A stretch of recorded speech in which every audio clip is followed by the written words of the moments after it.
Lord ప్రభు అయిన యేసు నామములో అందరి కొందరంలో ఈ దినం దేవుని వాక్యం నుంచి కీర్తనలు 10వ అధ్యాయము 16వ వచనం.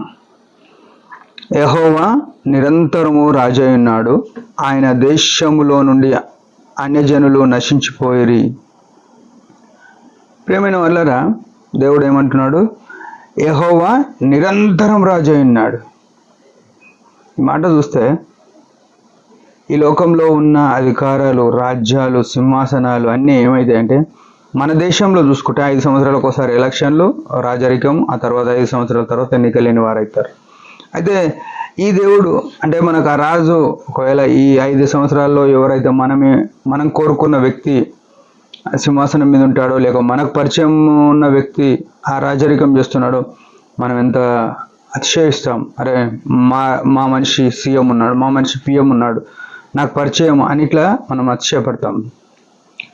దానికంటే అత్యున్నతమైన స్థితి యేసు ప్రభువు మనకు రాజుగా ఉండడం భాగ్యం.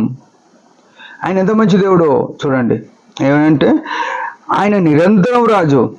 అందరూ మారిపోతారు, కాలాలు మారిపోతాయి, సమయాలు మారిపోతాయి, యుగాలు మారుతాయి, కానీ ఈ దేవుడు నిరంతరం రాజు అయిన దేవుడు.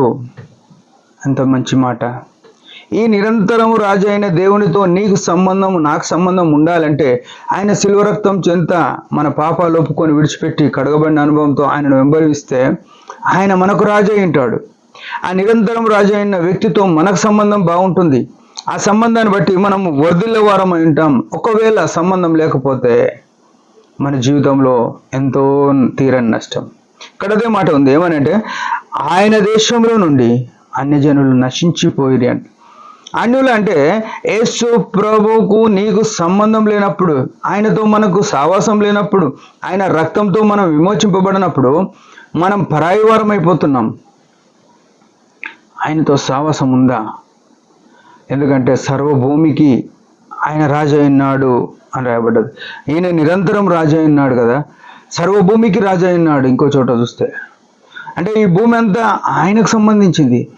ఆయనకు విధేయులుగా లేకుంటే, ఆయన రక్షణలో నువ్వు కొనసాగకపోతే, ఆయన దీవించిన ఈ భూమి మీద నువ్వు ఉండాలంటే ఆయనతో కలుసుకొని మనం ఉండకపోతే మనం ఎట్లాంటి వారం అవుతాం? మన చుట్టూ ఎట్లా ఆశీర్వాదాలు ఉంటాయి? ఇక్కడదేమాట ఆయన సర్వభూమికి రాజు అయినాడు, ఆయన దేశంలో అన్యజనులు నశించిపోయిరి.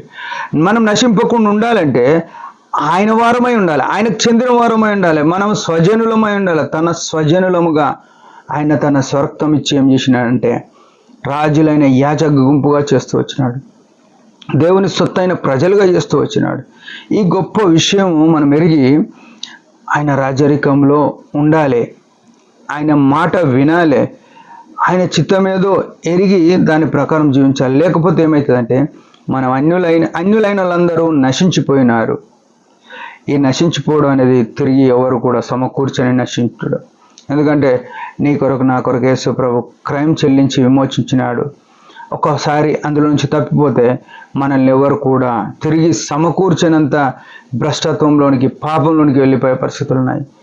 ఉదయకాలం మన జీవితాలు మనం సరి చేసుకొని ఆ రాజును అనుసరించి ఆ రాజు మహిమ కొరకు జీవిద్దాం. ఆ రాజు చెప్పిన మార్గాల్లో మనం నడుద్దాం. అప్పుడు వర్ధిల్లి ఆయనతో కూడా నిరంతరం ఉండేవారం అంటాం. ఆయన నిత్య జీవం ఇవ్వడానికి వచ్చినాడు.